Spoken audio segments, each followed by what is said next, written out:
Admiral Park stood alone in his office, looking out the window at the city of Seoul below.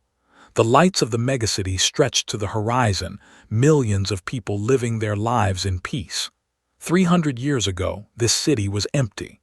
300 years ago, humanity was dying. He turned to look at the old photograph on his wall. It showed a small blue creature with large, dark eyes, standing next to a human child. The child was his great-great-grandmother. The creature was a healer who had saved her life. The plague had come without warning in the year 2547. It spread through human colonies like fire through dry grass. Within 6 months, 4 billion humans were dead. Earth's population dropped from 12 billion to 3 billion. Entire cities became graveyards. Hospitals overflowed with the dying. Scientists worked day and night, but they could not find a cure. Then the came. They were a small species from a distant star system. Their bodies were fragile, their military weak, their technology simple. But they had one gift that no other species possessed. They understood disease better than anyone in the galaxy. For 10,000 years, they had collected medical knowledge, healing techniques, and cures for countless illnesses. They stored this knowledge in their sacred archive on there. When they heard about the human plague, they did not ask for payment. They did not demand alliance or territory. They simply came to help. The cure they created saved humanity, but it cost them everything. They spent their entire planetary treasury to manufacture enough medicine for billions of humans. They sent their best healers to Earth, and many of them died from exhaustion and exposure to the plague. By the time humanity was saved, the civilization had bankrupted itself. Humans tried to repay them. They offered money, resources, technology. They refused everything. Their elder at the time had said only this: "We did not save you for reward. We saved you because you needed saving. That is what we do." Park remembered this story. Every human child learned it in school. Every human adult carried it in their heart. They had given humanity a second chance at life, and they had asked for nothing in return. For 300 years, humanity had waited. They rebuilt their civilization. They advanced their technology. They expanded across the stars. But they never forgot their debt, and they never stopped preparing for the day when they could finally repay it. That day had come. The communication screen on Park's desk lit up with an incoming message. He walked over and pressed the button to receive it. The face that appeared was Captain, commander of the battleship Eternal Gratitude. "Admiral," she said, her voice steady but urgent. "We received a signal from Prime. It came through the old emergency channel, the one they gave us after the plague." Park felt his heart beat faster. "Show me." The screen changed to show a recording.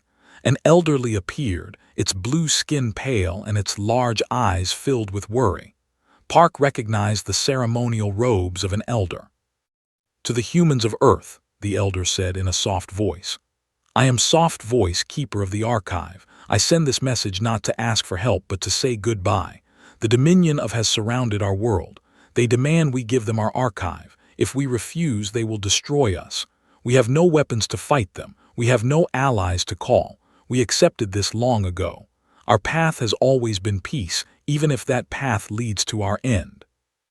The elder paused and looked directly at the camera. "We know you remember us. We have heard stories of humans who name their children after healers. We have seen your ships that carry our symbols. This brings us joy. Please do not feel guilt for what happens to us. You owe us nothing. We gave freely and we would give again. If this is our last message to humanity, let it be this: live well. Be kind to others as we try to be kind to you, and remember us fondly." The message ended. Park stood in silence for a long moment. His hands were shaking, not from fear, but from anger so deep it felt like fire in his bones. "Captain," he said quietly, "how many ships does the blockade have?" "Intelligence reports approximately 800 warships, Admiral." "And how long until they attack?" "Based on tactics, they will give the 72 hours to surrender. After that, they will begin orbital bombardment." Park nodded slowly. He walked to his window again and looked at his city. 300 years ago, this place was full of death.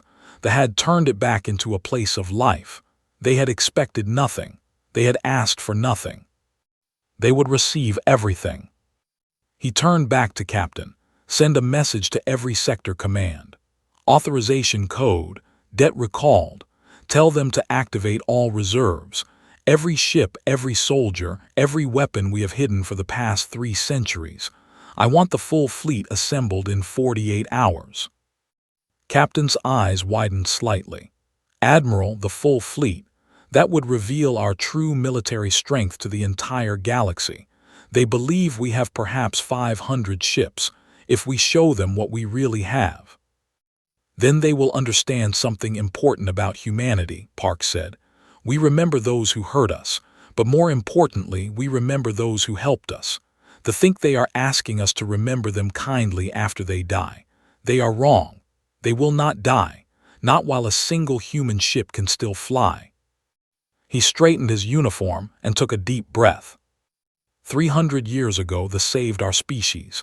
They gave us everything and asked for nothing. Today, we repay that debt in full. Contact Lieutenant in communications. I want her to translate a message into the old language. The message is simple. Hold on. We are coming. Captain saluted sharply. Yes, Admiral and Sir. My grandmother was saved by a healer named Gentlehand. I have been waiting my entire life for this order. Park smiled for the first time. So has every human alive, Captain. So has every human alive. He looked one more time at the old photograph on his wall. The small blue creature and the human child, standing together in a hospital room 3 centuries ago. The child had grown up, had children of her own, and those children had children. Park was the result of that saved life. Every human alive today existed because they had chosen kindness when they could have chosen to do nothing. The debt was 300 years old. It was time to pay it back. Vice Admiral had spent 40 years preparing for a day he hoped would never come. Now that it was here, he felt only calm. His job was simple: wake up the sleeping giant. He stood in the command center of Station Omega, a military base hidden inside a dead moon at the edge of human space. For 3 centuries, humanity had built in secret. They had constructed shipyards in empty star systems. They had trained soldiers on hidden worlds.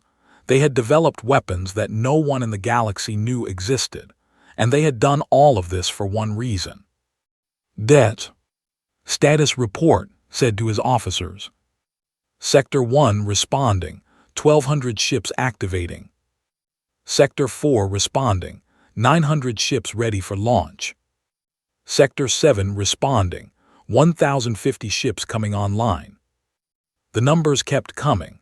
Sector after sector, fleet after fleet, all of them waking up from their long sleep. Watched the main display screen as lights appeared across the map of human space. Each light was a warship. Each warship was a promise. When the final count came in, the number was staggering. 12,437 warships, the largest fleet in galactic history, and no one outside of humanity had any idea it existed. Sir, one of his officers said nervously, when the galaxy sees this fleet, everything will change. They think we are a minor species, a footnote in galactic history. If we reveal ourselves now, we become a major power overnight. The political consequences are not my concern, said simply. My concern is logistics, getting 12,000 ships to space in 48 hours. That is what I have trained for. That is what I will do. He pulled up the fleet roster on his personal screen. Every ship had a name, and every name had meaning. The soul remembers, the gift of healing, the gentle hand's promise, the names we carry, the cure that saved us. His own flagship was called the Debt Unpaid. After today, he would need to change that name. On the other side of human space, Master Sergeant was briefing her Special Forces team. They called themselves the Debt Collectors, and they were the most dangerous soldiers humanity had ever produced. Our mission is simple: she told her soldiers.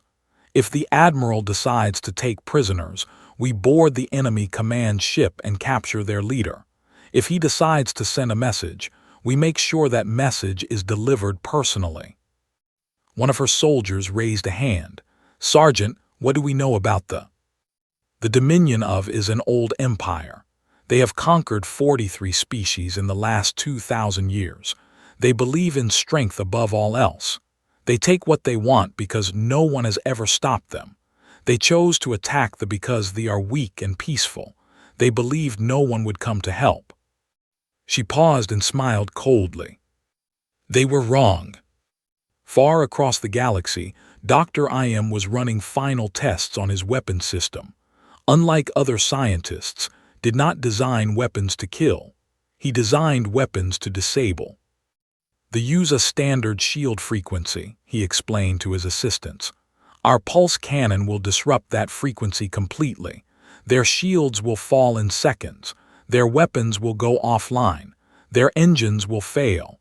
They will be helpless, but they will be alive. Why keep them alive? One assistant asked. Looked at him seriously. Because they would not want us to kill in their name.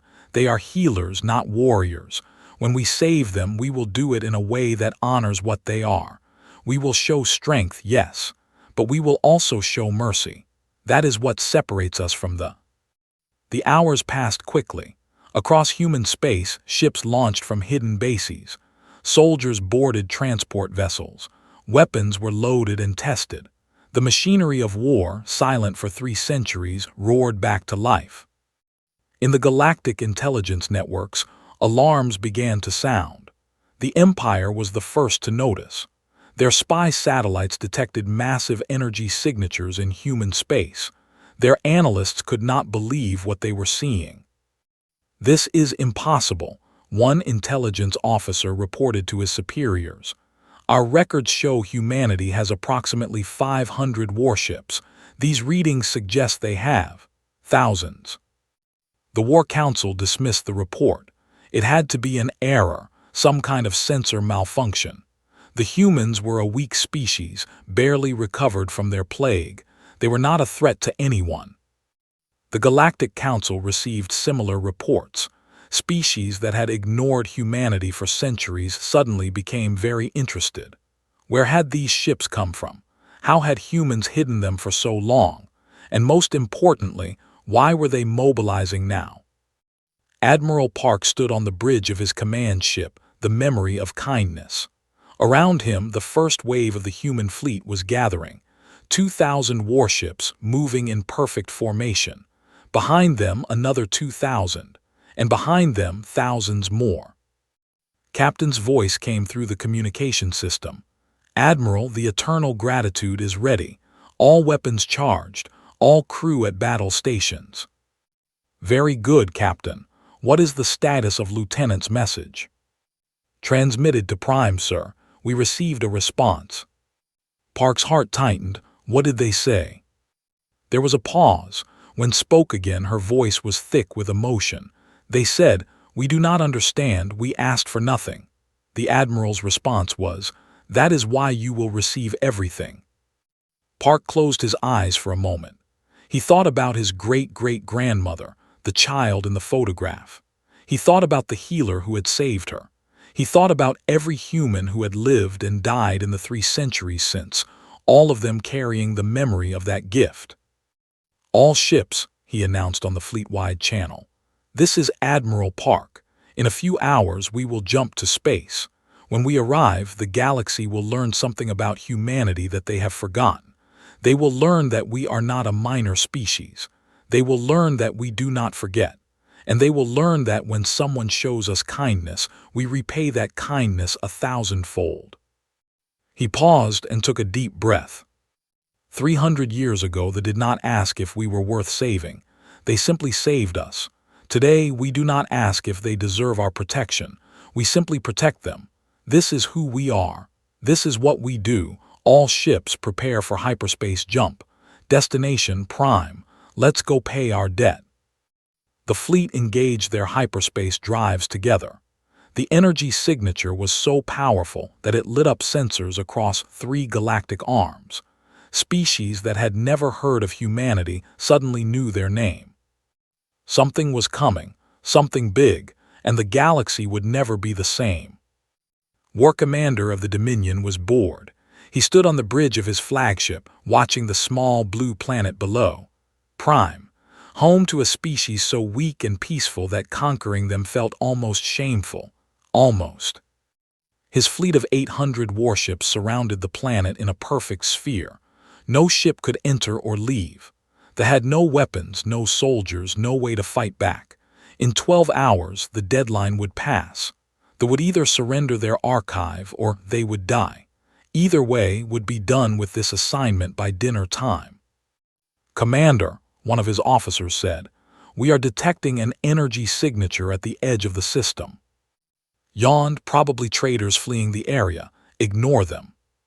"Sir, the signature is very large, larger than anything I have ever seen." This got attention. He walked over to the sensor station and looked at the readings. His eyes widened. Then he laughed. "Your equipment must be broken. This signature suggests thousands of ships. No species has a fleet that large. Run a diagnostic." "I already did, sir, 3 times. The readings are accurate." Before could respond, space itself seemed to tear open. Ships began appearing from hyperspace.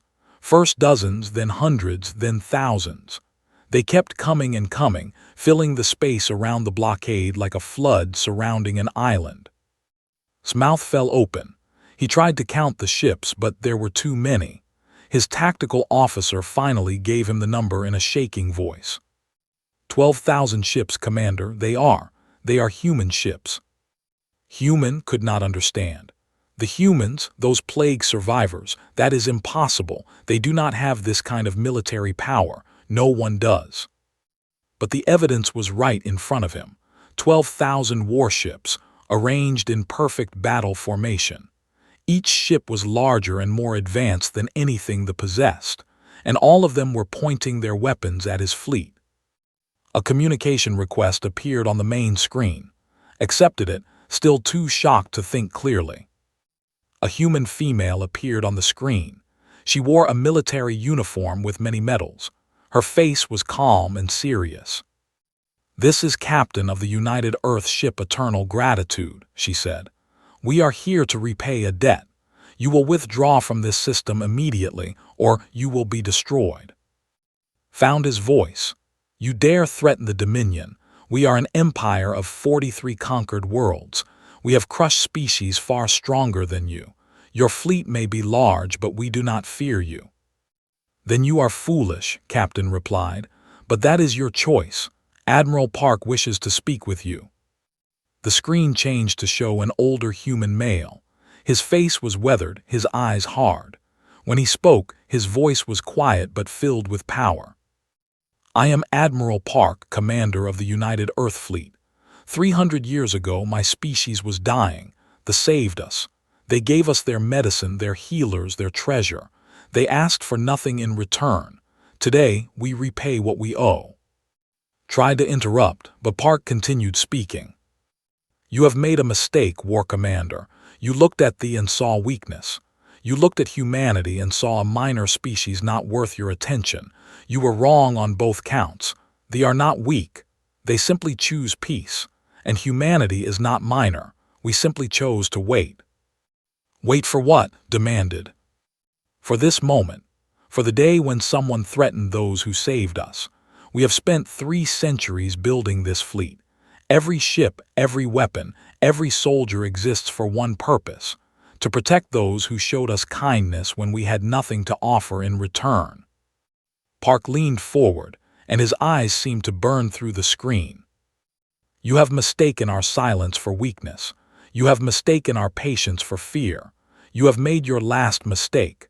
You have 1 hour to withdraw from this system. If you refuse, we will remove you ourselves. This is not a negotiation." The communication ended. Stood frozen for a moment. Then anger replaced his shock. He was a war commander of the Dominion. He had never retreated from any battle. He would not start now. "All ships," he ordered. "Battle formation. Target the largest human vessels. Let these plague survivors learn the price of threatening the—" His fleet began to move. 800 warships against 12,000. The math was terrible but believed in superiority. His ships were tested in battle. His crews were experienced warriors. These humans were unknown. Perhaps their fleet was all show and no substance. He was about to discover how wrong he was. On Prime, Elder Soft Voice stood in the great hall of the archive. She had sent her farewell message to humanity expecting nothing. She had prepared her people for death.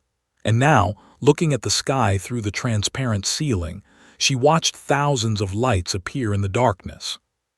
Human ships, more ships than she had ever seen in her long life.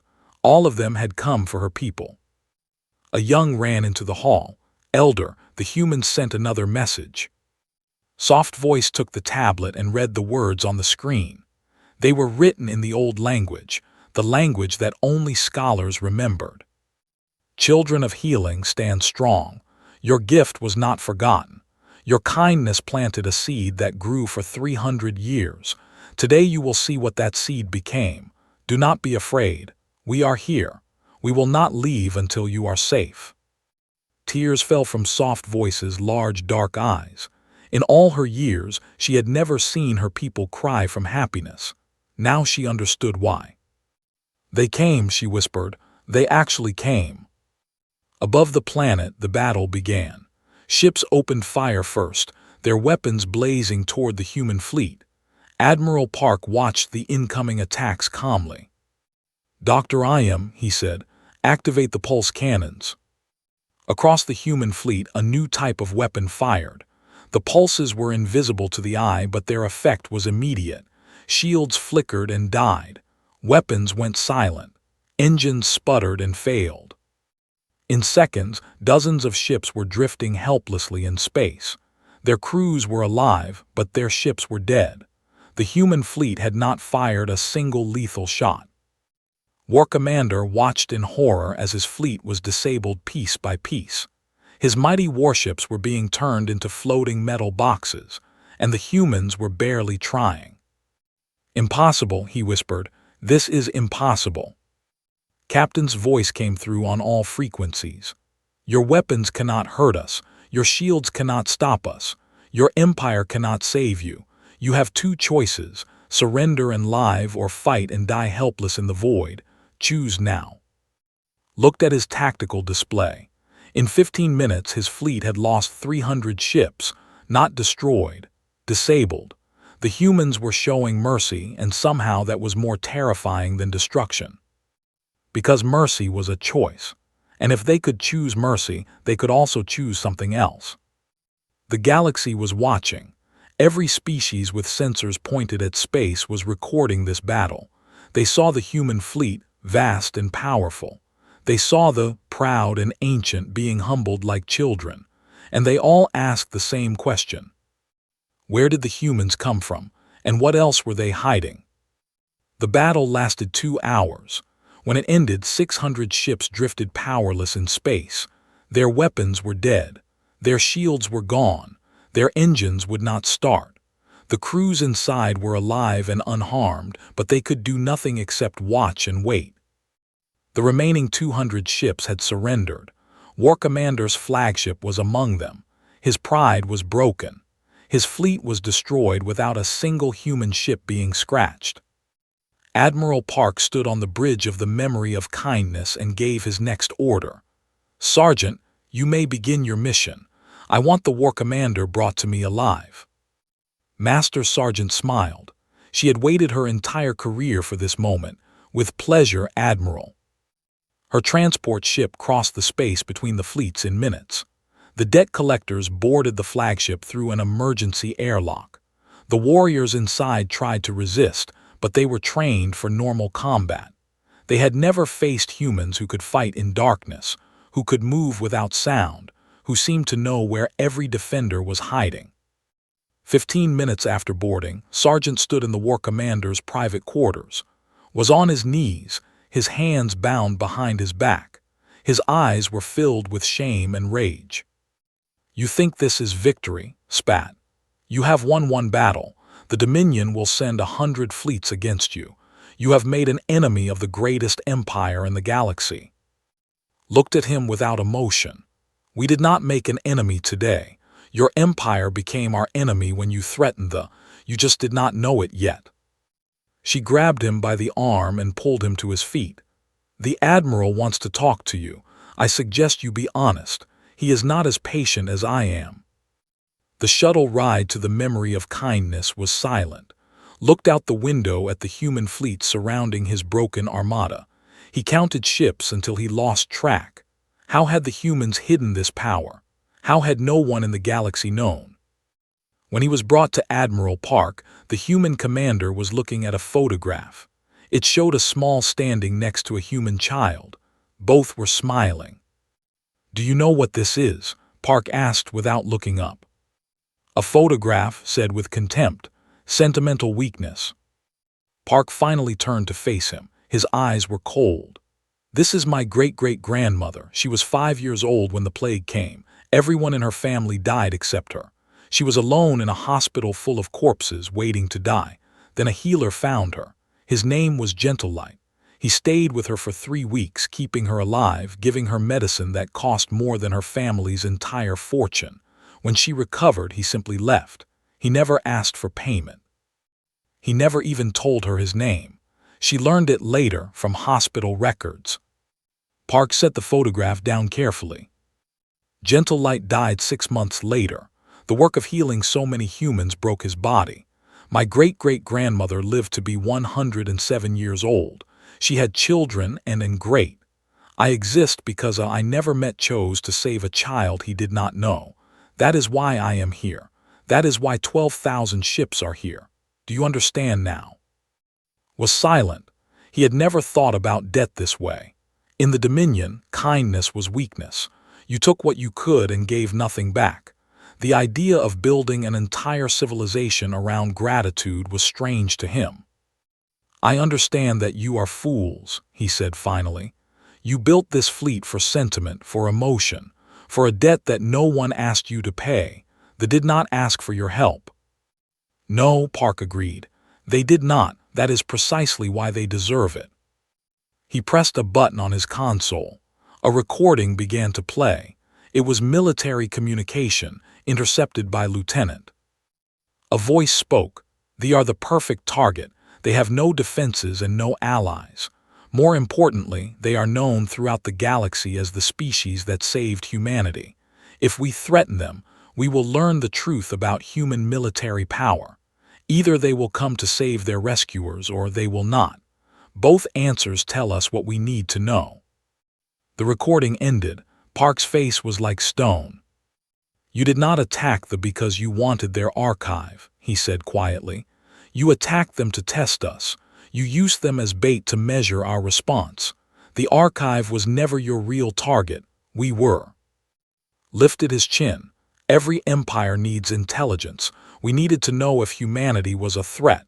Now we know." "Yes, now you know." Park walked to the window of his bridge. Outside, the glowed blue and green against the darkness of space. His fleet surrounded it like a shell. "You wanted to know if humanity would fight for those who helped us. The answer is yes. You wanted to know how strong we really are. Now you have seen. But there is something else you should learn today, War Commander. Something about mercy." He turned back to, "I could destroy your entire fleet. I could hunt down every ship in this sector. I could turn you into ash. I have the power to do all of this and no one in the galaxy could stop me, but I will not. Do you know why?" Shook his head slowly. "Because they would not want me to. They are healers, not killers. They save lives. They do not take them. If I turned this battle into a massacre, I would be dishonoring their gift. I would be proving that their kindness was wasted on a species that learned nothing from it." Park nodded to Sergeant. "Release him. Let him return to his ship. Let all the ships restore their power and leave this system." Stared at him in disbelief. "You are letting us go." I am letting you go so that you can deliver a message. Tell your emperor what you saw here today. Tell every species you meet. Tell the entire galaxy." Park's voice became harder than steel. "Humanity remembers. We remember every kindness shown to us. We remember every cruelty. They showed us kindness, so we came with 12,000 ships to protect them. Your empire showed us cruelty, so we humiliated your fleet without losing a single soldier. This is what we do for those who help us. Imagine what we could do to those who harm us." He leaned close to his face. "Go home, War Commander. Tell your emperor to think very carefully before he threatens anyone that humanity calls friend, because we will come. We will always come, and next time we might not choose mercy." Was escorted back to his ship. Within hours the fleet limped away from space. They had come as conquerors, they left as messengers. Behind them the human fleet remained. Captain's ship, the Eternal Gratitude, took position directly above the capital city. On the hull of the ship, written in the old language, were the names of every healer who had died saving humanity during the plague. Lieutenant broadcast a message to the planet below. Her voice was gentle. "People of Prime, you are safe. The threat is gone. We will remain here as long as you need us. You gave us life when we were dying. We give you protection while you live. This is not charity. This is not alliance. This is family. From this day forward, wherever they go, humanity goes with them. Your enemies are our enemies. Your friends are our friends. You are not alone anymore. You will never be alone again." On the surface, Elder Soft Voice listened to the message. Around her, thousands had gathered in the streets, looking up at the sky full of human ships. For the first time in their recorded history, the peaceful had protectors. For the first time, they did not have to fear the darkness between the stars. Soft Voice whispered a prayer of thanks, not to any god, but to a small blue healer named Gentlelight, who had died 300 years ago saving a human child. His kindness had just saved an entire civilization. The galaxy was watching, the galaxy was learning, and the galaxy was very, very afraid. The news spread across the galaxy like fire. Every species with faster-than-light communication heard the story within days. The humans had revealed a hidden fleet of 12,000 warships.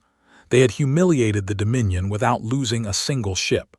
They had done all of this to protect a small and peaceful species that had helped them 3 centuries ago. The reaction was immediate and universal: fear. Not fear of human weapons, though those were terrifying enough. Not fear of human numbers, though their fleet was larger than any in galactic history. The fear was something deeper, something that touched the very foundation of how civilizations understood power. Humanity remembered. In the halls of the Galactic Council, representatives of 100 species gathered for an emergency session. The topic was simple: what to do about the humans. "They have been hiding this power for 300 years, said the delegate from the collective. 300 years of building, planning, preparing, and none of us knew. What else are they hiding?" "The question is not what they are hiding," said the delegate from the trader guilds. "The question is why they revealed themselves now. They could have remained secret forever. They chose to show the galaxy their strength. Why?" "Because of someone answered. They came to pay a debt." Silence fell over the chamber. Every delegate was thinking the same thing. If humanity would reveal their greatest secret, risk their greatest advantage, and mobilize their entire military just to repay a 300-year-old kindness, what would they do to repay a wrong? In the Empire, the Emperor received War Commander's report in his throne room. The old warrior knelt before his ruler, still wearing the shame of his defeat. "They let us go," said. "They had the power to destroy us completely. Instead, they disabled our ships and sent us home with a message." "What message?" the Emperor demanded. "That humanity remembers. That they repay kindness with protection and cruelty with humiliation. That next time they might not choose mercy." The Emperor sat in silence for a long moment. He had ruled the Dominion for 60 years. He had conquered 12 species personally. He had never known fear. He knew it now. Send ambassadors to the humans, he ordered. Offer them whatever they want. Territory, resources, technology. Make peace, now. My emperor, they defeated us, if we show weakness. They showed us weakness is not what we thought it was, the emperor interrupted. Weakness is forgetting. Weakness is not caring. Humanity is many things, but they are not weak. Make peace, before they decide to show us what happens when they choose war. Across the galaxy, other species were having similar conversations. They searched their historical records frantically, looking for any interaction with humanity in the past 3 centuries. The mining consortium found records of a human colony ship that had broken down in their territory 200 years ago.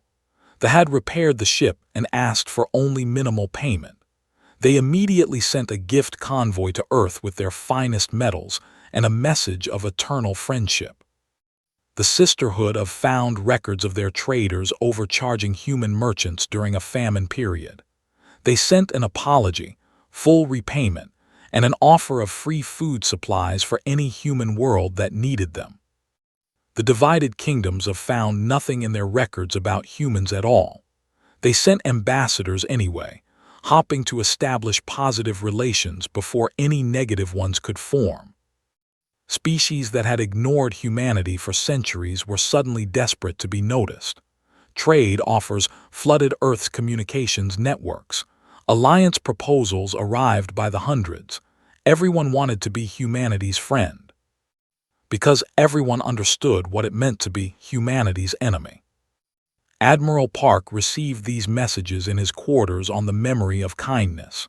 The fleet was still in orbit around Prime, but peace had returned to the system. Elder Soft Voice had invited him to visit the surface, and he had accepted. Now he stood in the great hall of the archive, surrounded by 10,000 years of healing knowledge. The walls were covered with records of cures, treatments, and medical breakthroughs that they had collected from across the galaxy. This was what they had wanted to steal. This was what humanity had fought to protect. You have given us an impossible gift, Soft Voice said. She walked slowly beside him, her small blue form barely reaching his chest. We cannot repay it. Park smiled gently. You already did, 300 years ago. That was different. We gave medicine. You gave us an entire fleet. You revealed your greatest secret to save us. The cost of that revelation is beyond calculation. There is no cost, Park said. There is only balance. You gave when you had little. We gave when we had much. The size of the gift does not matter. What matters is that we gave it freely as you did for us. Soft Voice stopped walking. She looked up at him with her large, dark eyes. Tell me something, Admiral. If we had not saved humanity during the plague, what would your species be now? Park thought about this carefully. We might still exist. Perhaps we would have found our own cure eventually, but we would be different. We would have survived alone by our own strength, owing nothing to anyone. We would have become hard, cold. We would have looked at the galaxy and seen only competitors and threats. He knelt down to meet her eyes directly. You did not just give us medicine, Elder. You gave us a reason to be grateful. You showed us that the universe could be kind. You taught us that strength is not just about power. It is about using power to protect those who helped you. Without your gift, we might have become conquerors. Instead, we became protectors. That is worth more than any fleet. Soft Voice placed her small hand on his arm. Then perhaps our debt to you is larger than we thought. You have shown the galaxy that gratitude can be stronger than fear. You have shown them that kindness is not weakness. Maybe, in time, others will learn from your example. Maybe, Park agreed. Or maybe they will just be afraid of us. That works too. He stood up and looked around the archive one more time. Thousands of years of knowledge, saved because some humans had decided to remember a kindness. It seemed like a small thing, really. A photograph on a wall. A story passed down through generations. A promise to never forget. but small things could change the universe. Ambassador Shin gave her speech to the Galactic Council 1 month after the battle. She stood at the central podium, facing representatives from every major species in known space. They watched her with a mixture of respect and fear. "You have asked why we revealed ourselves now," she said. "Why we built this fleet in secret. Why we waited 3 centuries. The answer is simple. We remember every kindness, every cruelty, every hand extended and every door closed." She paused and looked around the chamber. "You have spent 300 years believing humanity was weak because we chose peace. Now you understand the truth. We chose peace because we could afford to. We built our strength not for conquest but for gratitude. They saved us when we were nothing. We will not allow them to fall while we are something." Her voice hardened. "This is not a threat. This is a promise. Humanity pays its debts, all of them. Those who have shown us kindness will find us at their side whenever they call. Those who have shown us cruelty will find us there too when they least expect it. Choose wisely which list you want to be on." She gathered her notes and prepared to leave. At the door, she turned back one final time. "They taught us something important 300 years ago. They taught us that the universe can be kind. We choose to believe them. We choose to be kind in return, but make no mistake. Kindness is a choice, and we are very, very good at making choices." She left. The chamber remained silent for a long time. On Prime, Elder Softvoice watched the sunset from her window. Human ships still orbited above, lights moving slowly across the darkening sky. They had promised to stay until they felt safe. They had promised to come back whenever needed. 300 years ago, her people had given everything to save a dying species. They had expected nothing in return. Today, they received more than they could have ever imagined. The galaxy had learned to fear humanity, but they had learned something better. They had learned that kindness, given freely and without expectation, could change the universe. And sometimes, the universe remembered to say thank you.